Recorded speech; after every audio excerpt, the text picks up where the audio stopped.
Welcome to Urjit universal academy friends. आज हम LT grade के सीरीज में सिलेबस के अकॉर्डिंग जो देखेंगे Joseph Andrew by Henry Fielding. इस नावल को हेनरी फील्डिंग ने लिखा है। इसका ओरिजिनल टाइटल है the history of adventures of Joseph Andrew and his friend mister Abraham Adam. Friends, जो यह नावल है जोसेफ एंड्रू, इस नावल का कनेक्शन पामिला नावल से है। पामिला नावल रिचर्डसन ने लिखा था। पामिला नावल को 1714 में पब्लिश किया गया था। पामिला नावल का जोसेफ एंड्रू का कैसे कनेक्शन मैं आपको बताता हूँ। पामिला नावल में रिचर्डसन ने फीमेल चेस्टिटी को दिखाया है। पामिला नावल में दिखाया गया है कि फीमेल कितनी नेक होती हैं, कितनी पाक होती हैं। इसके रिस्पांस में हेनरी फील्डिंग ने जोसेफ एंड्रू को लिखा था। इस नावल में जो मेन कैरेक्टर है जोसेफ एंड्रू, इसको पेमिला का भाई दिखा गया है। जोसेफ एंड्रू को पेमिला में दिखाया गया था कि फीमेल कितनी पाक होती हैं। जोसेफ एंड्रू ने बताने की कोशिश की है कि भाई फीमेल ही पाक नहीं होती, मेल भी पाक होते हैं। मेल चेस्टिटी को हेनरी फील्डिंग ने बढ़ावा दिया है। मेल चेस्टिटी को हेनरी फील्डिंग ने कैसे बढ़ावा दिया है मैं आपको बताऊंगा। फ्रेंड्स, इस कहानी की शुरुआत होती है जोसेफ एंड्रू। जोसेफ एंड्रू 10 साल की उम्र से ही सर थॉमस बूबी के यहाँ काम कर रहा होता है। जोसेफ एंड्रू को घुड़सवारी करने का बहुत पसंद था। सर थॉमस बूबी को वाइफ का नाम है ladies booby. Ladies booby Joseph Andrew को देखती है और जोसेफ एंड्रू को अपना नौकर बना लेती है। जोसेफ एंड्रू एक हैंडसम नौजवान बंदा है। लेडी बूबी जोसेफ एंड्रू को सिड्यूस करना चाहती है, उसके साथ फिजिकल रिलेशन बनाना चाहती हैं, लेकिन जोसेफ एंड्रू फिजिकल रिलेशन बनाना नहीं चाहता है। इस तरह हेनरी फील्डिंग ने बताना चाहते हैं कि भाई मेल भी पाक होते हैं और मेल चेस्टिटी को बढ़ावा दिया गया। लेडी बूबी कई बार कोशिश करती हैं जोसेफ एंड्रू से रिलेशनशिप बनाने के लिए, लेकिन जोसेफ एंड्रू इन सब चीज़ों से दूर रहता है। अपने काम पर ही फोकस रहता है और वह कहता है कि किसी गैर औरत के साथ संबंध बनाना पाप है, एक गुनाह है। अब फ्रेंड्स, लेडीज बूबी और सर थॉमस बूबी गांव छोड़कर लंदन जा रहे हैं और ये दोनों लेडी बूबी को भी अपने साथ ले जाते हैं। लेडी बूबी के जो हस्बैंड होते हैं सर थॉमस बूबी, वो लंदन में जाके उनकी मृत्यु हो जाती है। लेडी बूबी अपने हस्बैंड के मौत से बहुत खुश हो जाती हैं। अब उनको आज़ादी मिल जाती है। अब उनको उन पर कोई बंदिशें नहीं हैं और अब उनको और भी ज़्यादा इच्छा है कि जोसेफ एंड्रू के साथ फिजिकल रिलेशन बनाएं।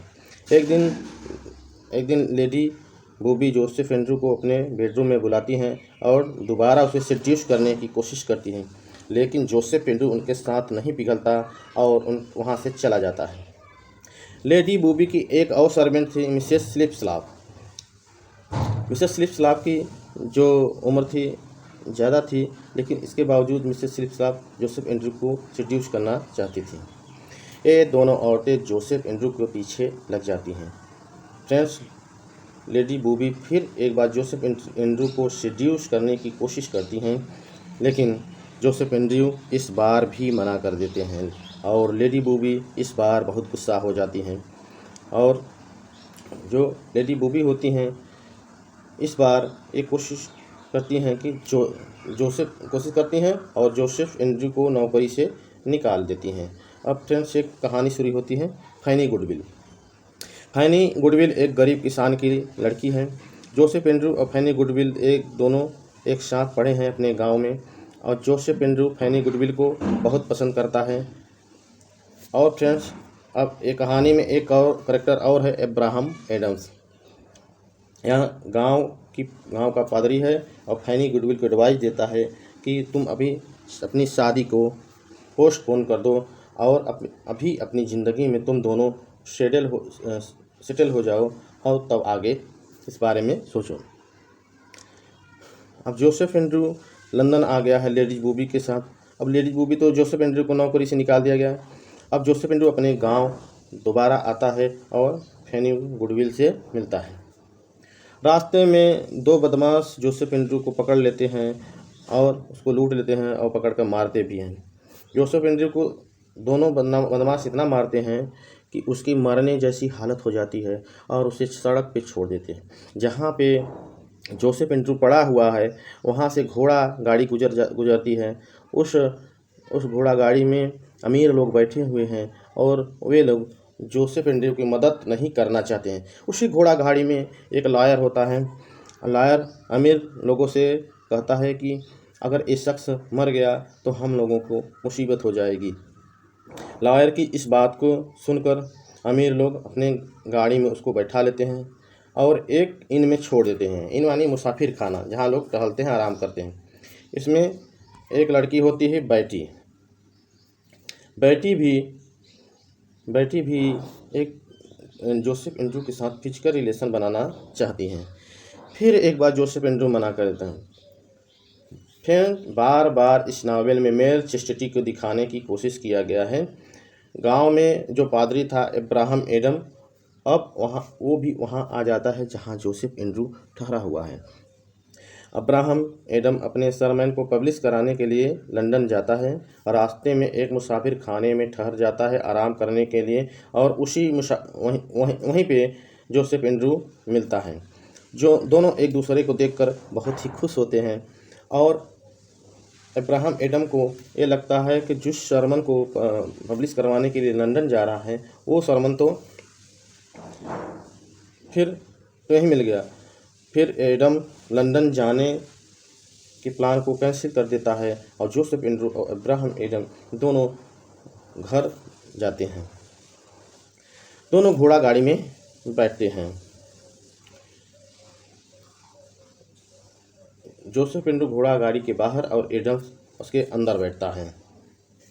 रात में दोनों अलग हो जाते हैं। एडम चलते चलते जंगल की ओर चला जाता है। वहाँ पर एक लड़की की चिल्लाने की आवाज़ सुनता है।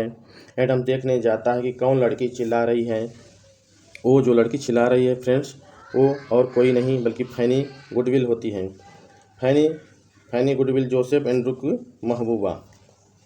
फैनी गुडविल को कुछ गुंडे लोग परेशान कर रहे होते हैं और एडम वहाँ जाता है, उन गुंडों से उसे बचाता है। एडम उन गुंडों को खूब मारता है। एक गुंडे को तो इतना मारता है कि वो बेहोश हो जाता है। फ्रेंड्स, वहाँ पे कुछ और लोग आ जाते हैं, जो भीड़ इकट्ठा हो जाती है। सभी लोग सोचते हैं कि हम इन दोनों को जस्टिस ऑफ पीस के पास ले चलते हैं और इन पर झूठा आरोप लगा देते हैं, क्योंकि हम इन दोनों को पकड़वाएंगे और जस्टिस ऑफ पीस खुश होकर हमें इनाम देंगे। जस्टिस ऑफ पीस एक आलसी इंसान है और बिना किसी परेशानी के उसको झेल रहे होते हैं। फ्रेंड, तभी वहाँ पर एक आदमी होता है, एडम को ले जाता है। वो आदमी बताता है कि एडम जो आदमी है ये तो एक पादरी है। इस बात को सुनकर जस्टिस ऑफ पीस अपना फैसला बदल देता है और उन दोनों को छोड़ देता है। अब फ्रेंड्स, वे दोनों एक इन में जाते हैं और वहाँ उन दोनों को छोड़ देते हैं।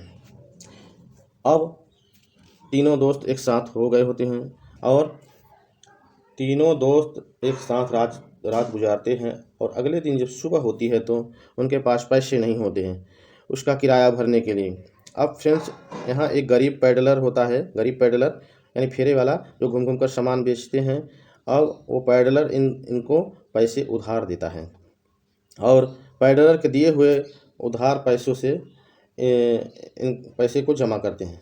अब ये तीनों निकल चुके हैं। चलते चलते शाम हो गई। फैनी बहुत थक गई है और तीनों रास्ते में आवाज़ सुनते हैं कि मार दो जो भी मिले।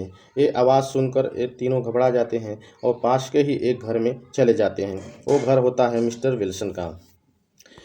मिस्टर विल्सन इन तीनों को खाना खिलाते हैं, इनवाइट करते हैं, वेलकम करते हैं और अपनी ज़िंदगी की बहुत बड़ी दास्तां सुनाते हैं। अब विल्सन की कहानी को आप फ्रेंड ध्यान से सुनिएगा। विल्सन लोगों को बताते हैं कि मेरे फादर की डेथ हो जाती है बहुत टाइम पहले। मेरे फादर की डेथ के बाद मेरे पास बहुत बड़ी जायदाद होती है। मेरे फादर की जायदाद मेरी हो जाती है और मेरे पास बहुत पैसा आ जाता है। विल्सन के पास जब ज़्यादातर पैसा आ जाता है तो पढ़ाई को छोड़ देता है और लंदन चला जाता है अय्याशी करने के लिए। लेकिन लंदन में जो विल्सन ज़रा भी खुश नहीं होता, अंदर से उसे खुशी नहीं मिलती।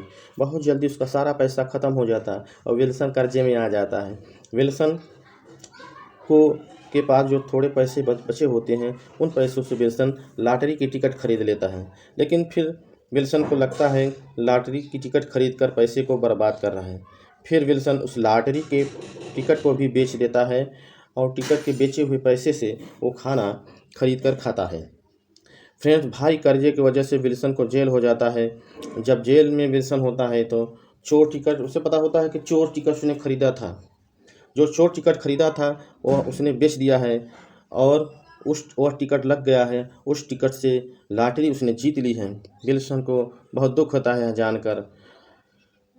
जो टिकट फ्रेंड ए लिया था ना, उसकी बेटी को पता लगता है कि ये टिकट विल्सन का था। विल्सन अभी बहुत ख़राब हालत में है। वो लड़की विल्सन को के पास जाती है और सारा कर्जा उसका चुका देती है और विल्सन जेल से बाहर आ जाता है। विल्सन जेल के बाहर आकर उस लड़की से शादी कर लेता है और जो लॉटरी होता है लॉटरी वाली होता है उसकी लड़की से विल्सन शादी कर लेता है। विल्सन दोस्तों ज़िंदगी से थक गया है और उसको सुकून चाहिए। वो अपनी वाइफ के साथ गांव में चला जाता है। विल्सन इन तीनों को बताता है कि ज़िंदगी बहुत मस्त चल रही है, बहुत बढ़िया चल रही है। लेकिन एक दिन विल्सन का बड़ा बेटा उसको कोई चुरा कर ले जाता है। इस इंसिडेंट ने विल्सन की ज़िंदगी को फिर हिला देता है और उसका बेटा आज तक नहीं मिलता है। विल्सन की कहानी क्यों इम्पॉर्टेंट है फ्रेंड्स, इसको आपको लास्ट नावल में पता चलेगा। विल्सन अपनी कहानी तीनों को सुना देता है। उसके बाद तीनों विल्सन को बाय बोलते हैं और वो घर चल देते हैं। रास्ते में एडम के ऊपर कुछ कुत्ते हमला कर देते हैं। उसके बाद जोसेफ एंड्रू बचा लेता है इन लोगों को। जो कुत्ते एडम पे हमला करते हैं वो कुत्ते होते हैं हंटर ऑफ मैन के। हंटर ऑफ मैन के आदमी फैनी गुडविल को किडनैप कर लेते हैं और एडम को फ्रेंड्स जस्ट मिनट एडम को रस्सी से बांध देते हैं और लेकिन लेडी बूबी के सर्वेंट फैनी बूबी और इनको तीनों को बचा लेते हैं। इसके बाद लेडी बूबी के सर्वेंट जो हैं इन तीनों को बचाया है, वे तीनों को लेडी बूबी के पास ले जाते हैं। लेडी बूबी जब जोसेफ एंड्रू को देखती है तो बहुत गुस्सा हो जाती है। एडम कहते हैं फैनी गुडविल और जोसेफ एंड्रू को जल्द से जल्द शादी करवा देना चाहिए। यह बात सुनकर लेडी बूबी और भी गुस्सा हो जाती है। यह बात आग में घी डालने वाला काम करता है। लेडी बूबी एडम से कहती है कि इस शादी को रोको, लेकिन एडम मना कर देता है। अब फ्रेंड्स, लेडी बूबी एक लॉयर को हायर करती है ताकि इन दोनों की शादी को रोक सकें। लेकिन यहाँ पर एंट्री होती है मिस्टर बूबी की। मिस्टर बूबी भी एक लॉयर हैं और लेडी बूबी का भतीजा हैं। मिस्टर बूबी लेडी बूबी की तरफ नहीं हैं, वो जोसेफ एंड्रू के तरफ हैं, क्योंकि जोसेफ एंड्रू की जो वाइफ है ना उसका नाम है पेमिला। पेमिला कौन है? जोसेफ एंड्रू की बहन। तो जोसेफ एंड्रू जो हैं की तरफ से मिस्टर बूबी लड़ता है। जब लेडी बूबी जोसेफ एंड्रू की शादी को रुकवाने में नाकामयाब हो जाती है तो फ्रस्ट्रेशन में वो एक बंदे को हायर करती है जिसका नाम है डिडैपर और उससे कहती है कि फैनी गुडविल का रेप कर दो। लेकिन जोसेफ एंड्रू फैनी गुडविल को बचा लेता है। फ्रेंड्स, नावल के लास्ट में एक सच सामने आता है। ये सच होता है कि फैनी गुडविल मिस्टर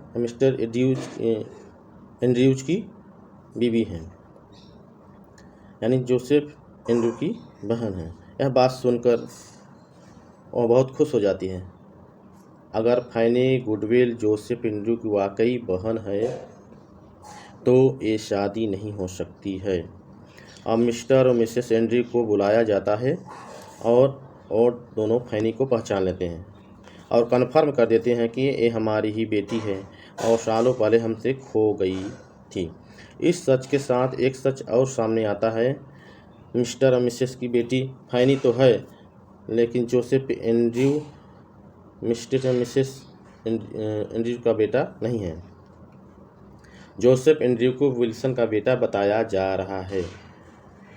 याद है विल्सन के घर में विल्सन ने अपनी एक कहानी सुनाई थी, उसके बेटे को कोई चुरा के ले गया है। वो बेटा जोसेफ एंड्रयू ही है। अब विल्सन को बुलाया जाता है और जोसेफ एंड्रयू के चेस्ट के ऊपर एक बर्थ मार्क को देखता है, और जिससे यह कन्फर्म हो जाता है कि जोसेफ एंड्रयू जो है विल्सन का ही बेटा है। लास्ट में फैनी गुडविल और जोसेफ एंड्रयू की शादी हो जाती। सो फ्रेंड्स, आपको यह कहानी कैसी लगी आप कमेंट में ज़रूर लिखिए। Thank you.